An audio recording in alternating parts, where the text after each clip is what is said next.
در دل شب مردی بود که به ستاره ها می‌نگریست، نه برای یافتن راه بلکه برای فهمیدن راز هستی. عمر خیام، شاعری که از شک یقین ساخت و از لحظه جاودانگی. او گفت زندگی سایه است بر دیوار زمان، پس تا میتوانی روشن زندگی کن. نه در گذشته بمان، نه در آینده گم شو. لحظه تنها حقیقتی است که داری.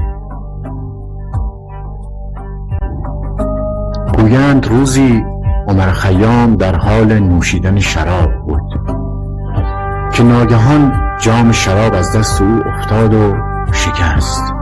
عمر خیام که از این اتفاق بسیار ناراحت شده بود، رو به خداوند گفت ابریق می مرا شکستی ربی، بر من در عیش را ببستی ربی.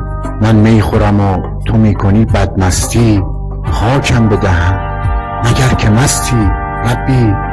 و خداوند بعد از شنیدن این شعر عمر خیام روی او را سیاه می کند و عمر خیام دوباره با لحنی انتقادی رو به خداوند می گوید ناکرده گنه در جهان کیست بگو، وان که نکرد گنه در جهان چون زیست بگو. من بد کنم و تو بد مکافات دهی، از فرق میان من و تو چیست بگو. و خداوند وقتی که میبینه اینجا حق با عمر خیامه، دوباره اونو به حالت قبلش برمیگردونه. به این علت که میگن شب تاریک و سنگستون ما مست، قدح از دست ما افتاد و نشکست. نگهدارنده اش نیکو نگه داشت، وگرنه 100 قدح افتاده بشکست.